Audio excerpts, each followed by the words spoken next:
Hello students, कैसे हैं आप सभी का इस ऑनलाइन क्लास में स्वागत है। आपको याद होगा कि आपने 8वीं कक्षा में संविधान के बारे में पढ़ा था। इसमें हमने मौलिक अधिकारों के बारे में पढ़ा था, जिसमें स्वतंत्रता समानता जैसे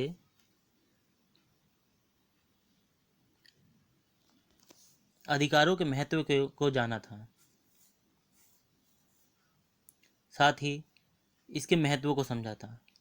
आज की कक्षा में हम उस क्रांति के बारे में पढ़ेंगे जिस क्रांति ने पूरे विश्व को स्वतंत्रता समानता जैसे महत्वपूर्ण अधिकार विरासत के रूप में दिए, यानी फ्रांसीसी क्रांति। इस पाठ के जरिए हम जानेंगे कि किस प्रकार फ्रांसीसी क्रांति ने फ्रांस में राजतंत्र को समाप्त किया, समाज में विशेषाधिकारों की व्यवस्था को खत्म किया, मानव अधिकार घोषणा पत्र बनाया गया जिसमें नागरिकों को स्वतंत्रता और समानता के अधिकार दिए गए। अब हम सबसे पहले ये जानते हैं कि क्रांति क्यों हुई और कैसे हुई। उसके बाद हम उसके परिणामों की चर्चा करेंगे। ये बात शुरू होती है सन 1774 में। बूर्बो राजवंश के राजा लुई 16 20 साल की उम्र में राजगद्दी पर बैठ जाते हैं। जैसा कि आप इस पिक्चर में देख रहे हैं, ये हैं लुई 16। नाम आपको थोड़ा अलग लग रहा होगा, लेकिन वहाँ पे फ्रांस में इसी तरह से नाम लुई 1, लुई 2, लुई 3, इसी तरह से ये लुई 16 है।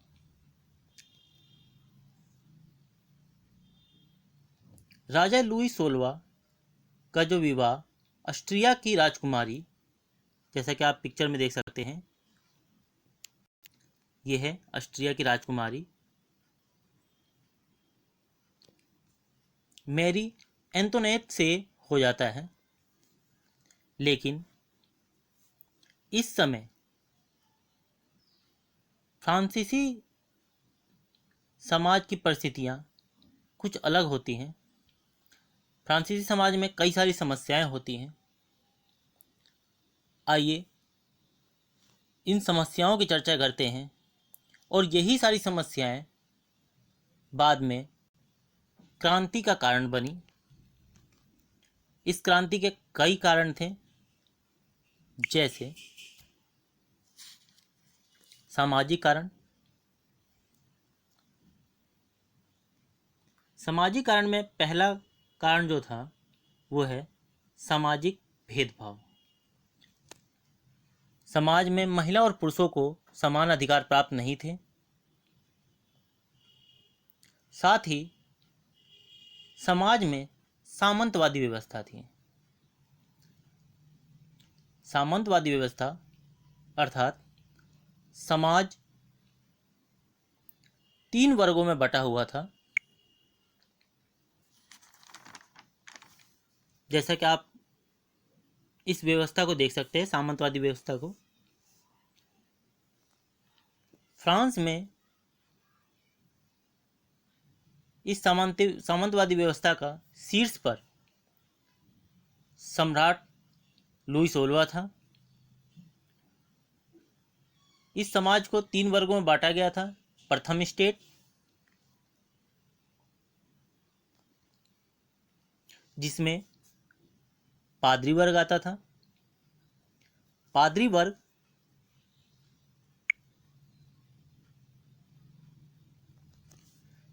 अर्थात जिस तरह से मंदिरों में पूजा पाठ का कार्य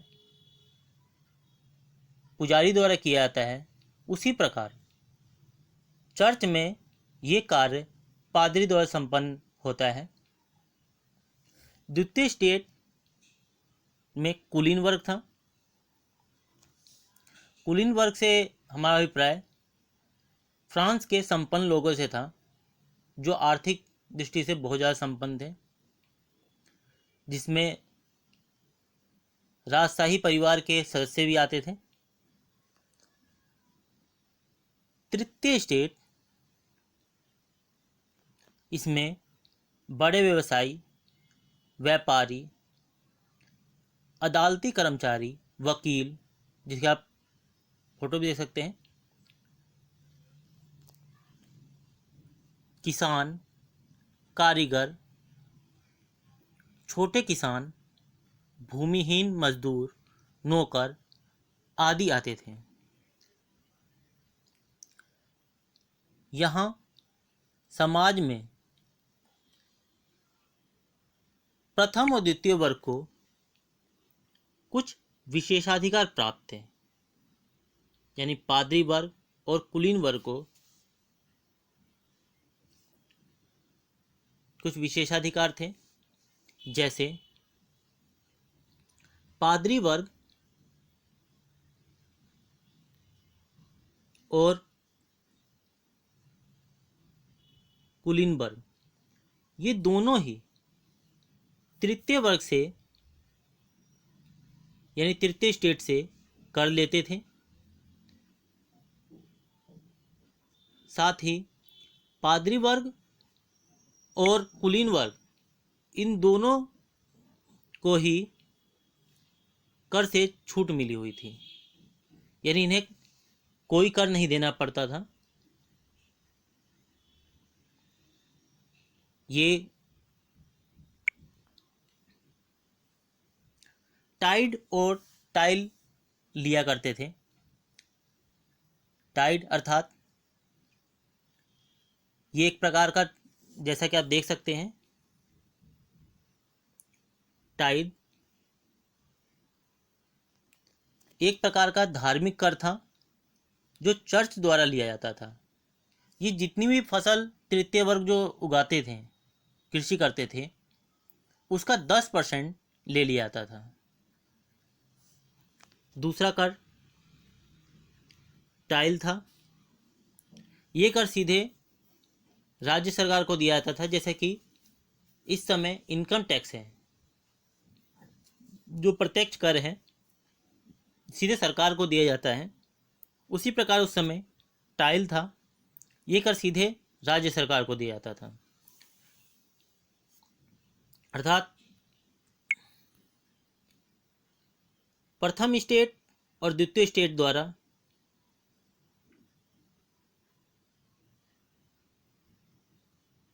तृतीय स्टेट से कर लिया जाता था।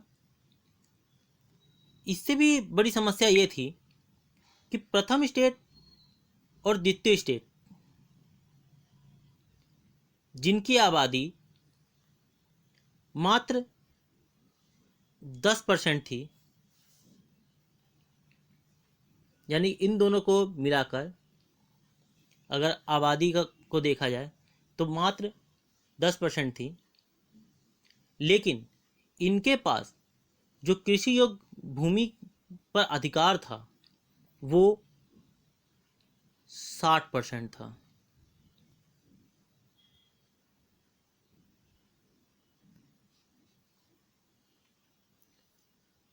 प्रथम स्टेट द्वितीय स्टेट के पास की आबादी लगभग 10% थी, लेकिन जो भूमि थी इनके पास 60% थी।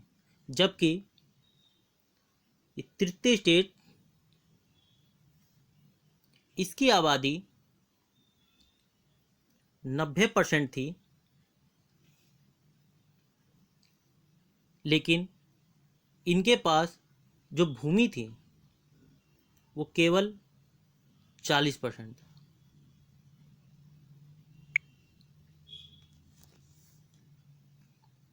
ये बहुत ही बड़ा अंतर था, बहुत ही बड़ी असमानता थी। यानी कि तृतीय स्टेट करों के नीचे दबा हुआ था,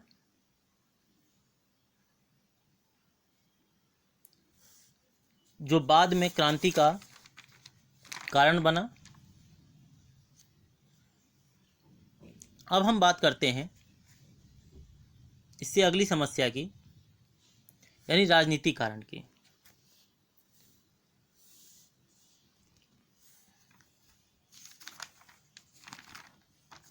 राजनीतिक कारण में हम देखते हैं कि लुई 16वां का जो शासन था वो एक निरंकुश शासन था। उस पर किसी का अधिकार नहीं था।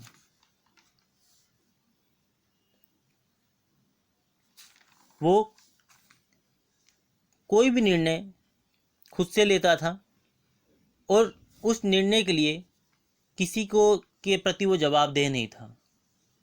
इसलिए जनता का जो विश्वास था धीरे धीरे उसकी शासन व्यवस्था से कम होते जा रहा था।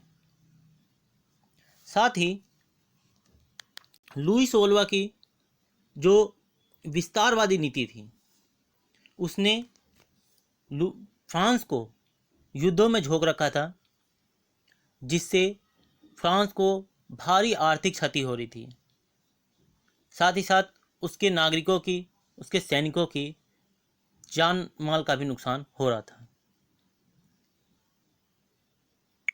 आगे बात करते हैं आर्थिक कारणों की। आर्थिक कारण में सबसे पहले हम बात करते हैं उसके राजकोष की। लुई 16वां का राजकोष खाली था क्योंकि वो बहुत ही विलासितापूर्ण जीवन जीता था। वर्साय के महल पर उसको उसकी साज सज्जा, उसकी शान शौकत बनाने के लिए बहुत ज़्यादा फिजूल खर्च करता था। ऐशो आराम के जीवन के कारण उसका राजकोष खाली हो गया था। साथ ही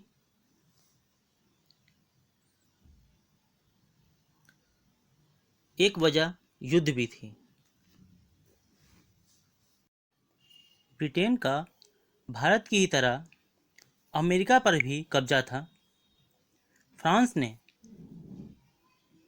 अमेरिका के 13 उपनिवेशों को ब्रिटेन से आज़ाद कराने में सहायता की, जिससे उस पर 10 अरब लिब्रे का कर्ज हो गया।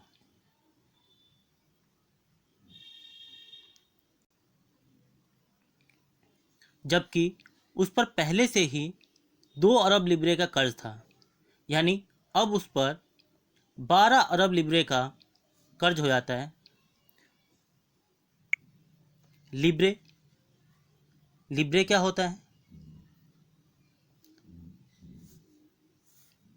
जिस प्रकार भारत की मुद्रा को रुपया कहते हैं, अमेरिका की मुद्रा को डॉलर, उसी प्रकार फ्रांस की मुद्रा को लिब्रे कहा जाता है। आप ये देख सकते हैं, ये 24 लिब्रे हैं। 1794 में इस लिब्रे को बंद कर दिया गया था, यानी कि 1794 के बाद ये जो हम मुद्रा देख रहे हैं वो सरकार द्वारा बंद कर दिया गया था, चलन में नहीं था। देख सकते हैं ये सन 1793 यानी 1793 की मुद्रा है।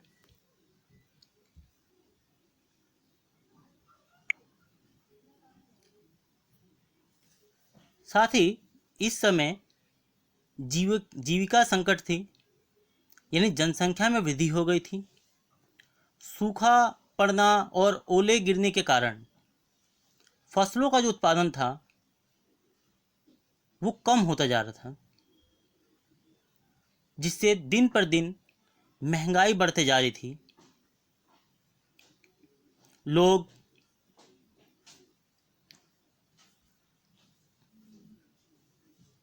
महंगाई से बहुत ही परेशान हो गए थे। उनका जीवन बड़ी कठिनाई में कट रहा था।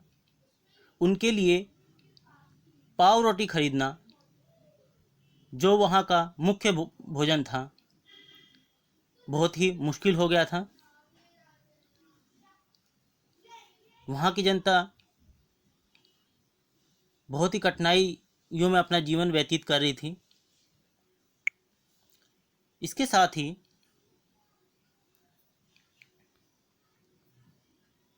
दार्शनिकों की भी अहम भूमिका थी। दार्शनिक दार्शनिक वह व्यक्ति होते हैं जो किसी भी समस्या पर बहुत ही गहराई से चिंतन करते हैं और अपने विचार समाज में बिना किसी डर के रखते हैं। ऐसे ही दार्शनिक थे जीन जैक रूसो, जिनकी पिक्चर आप देख सकते हैं। ये जीन जैक रूसो हैं। इन्होंने सोशल कॉन्ट्रैक्ट यानी सामाजिक अनुबंधन का सिद्धांत दिया, जिसमें इन्होंने बताया कि ये नहीं कि जनता जो है वो कर दिए जाए और जो सरकार जो है वो उसकी कोई जिम्मेदारी नहीं है। ये दोनों तरफ की जिम्मेदारी है। साथ ही इन्होंने बताया कि व्यक्ति तो स्वतंत्र जन्म लेता है, उसके बाद भी ये बेड़ियों में बंधा हुआ है। इसी तरह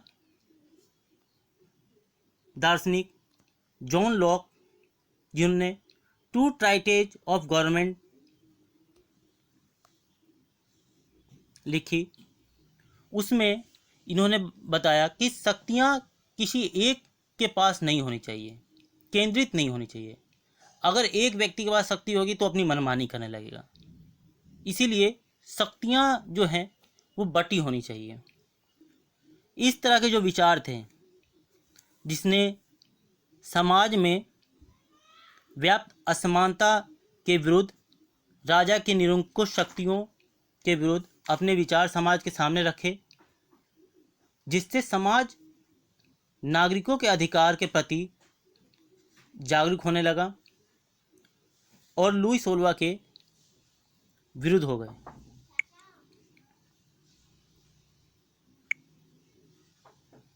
हाँ बेटा। अब हम बात करते हैं तात्कालिकरण की। तात्कालिकरण वह कारण होता है जो जो आग में घी का काम करता है, अर्थात क्रांति को अचानक भड़काने का काम। इसमें सबसे महत्वपूर्ण कारण जो है वो है करों में वृद्धि। अब हम जैसा जानते हैं, राजकोष खाली था। फ्रांस की सरकार को सेना के रखरखाव और सरकारी कर्मचारियों को वेतन देने के लिए, जो वहाँ के कर्मचारी थे उन्हें वेतन देने के लिए बहुत सारे धन की आवश्यकता थी। इसलिए इस कमी को पूरा करने के लिए सम्राट के पास यानी लुई सोलवा के पास एक ही रास्ता रह जाता है, और वो है टैक्स में वृद्धि यानी कर में वृद्धि। परंतु नियम के अनुसार लुई सोलवा इसमें खुद वृद्धि नहीं कर सकता था। इसके लिए स्टेट जनरल यानी प्रतिनिधि सभा की बैठक बुलानी जरूरी थी।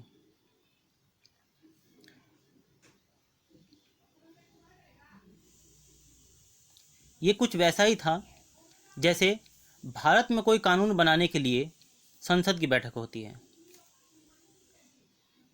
सम्राट लुई सोलवा 5 मई 1789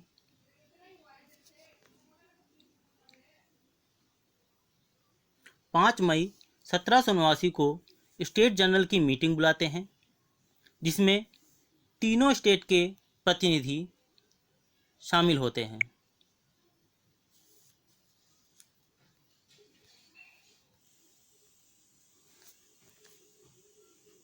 तीनों स्टेट यानी पादरी वर्ग, द्वितीय स्टेट कुलीन वर्ग, तृतीय स्टेट जो सर्वहारा वर्ग आपको दिख रहा है, इसमें तीनों के स्टेट की मीटिंग बुलाई जाती है। लेकिन समस्या यह होती है कि इसमें नियम होता है, एक अलग सा नियम होता है। जैसे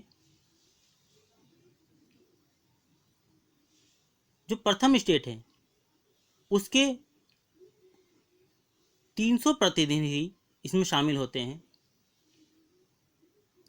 द्वितीय स्टेट के भी 300 प्रतिनिधि शामिल होते हैं, और तृतीय स्टेट के यानी कि इस पूरे के 600 प्रतिनिधि शामिल होते हैं। लेकिन समस्या थी कि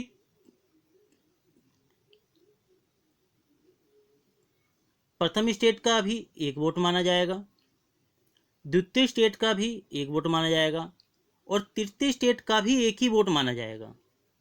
यानी कि कुल जो मतदान था वो 3 मतों का था। अब अगर मान लिया जाए कि करों में वृद्धि करनी है, तो आपको क्या लगता है कौन से वर्ग जो होंगे वो करों में वृद्धि के पक्ष में होंगे?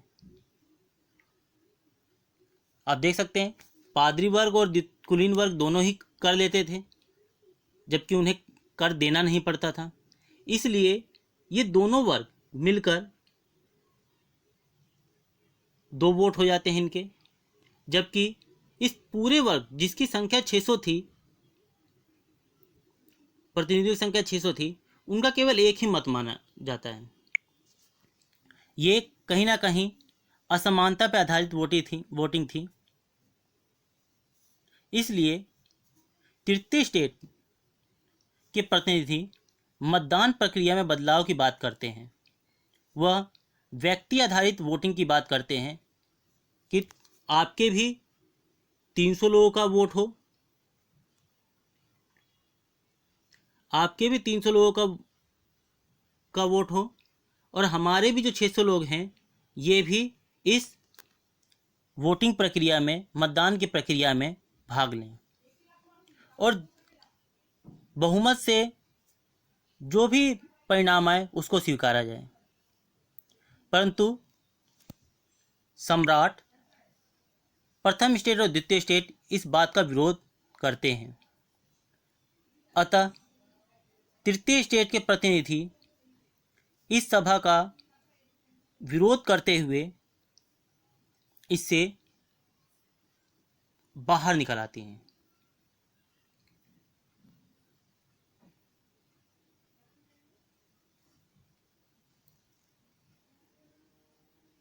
इस सभा से 20 जून 1789 को तृतीय स्टेट के प्रतिनिधि अपने आप को एक नेशनल असेंबली घोषित कर लेते हैं, और तब तक विरोध करने की घोषणा करते हैं जब तक समानता पर आधारित मतदान ना करवाया जाए, राजा का अधिकारों को कम ना किया जाए, तब तक ये विरोध चलाने की शपथ लेते हैं। दूसरी तरफ फसल खराब होने से, पाव रोटी की कीमतों में वृद्धि होने से, साथ ही जो एक कारखाना मजदूर थे जिनके मालिकों द्वारा कम वेतन दिया जा रहा था, इनका गुस्सा धीरे धीरे 7वें आसमान पर पहुंचा था। तभी यह अफवाह फैल जाती है कि सम्राट की सेना लोगों पर गोलियां चलाने वाली है। अतः 14 जुलाई 1789 को लोगों का गुस्सा इस बास्तील के किले पर फूट पड़ता है। ये बास्तील का किला जिसमें राजा उन कैदियों को रखता था जो उसके खिलाफ बोलते थे, जो उसका विरोध करते थे, और इस तरीके से 14 जुलाई 1789 को फ्रांस की क्रांति की शुरुआत हो जाती है। अब हम अगली कक्षा में बात करेंगे कि क्रांति की शुरुआत हुई, क्रांति किस तरीके से आगे बढ़ती है और उसके परिणाम क्या निकलते हैं। धन्यवाद।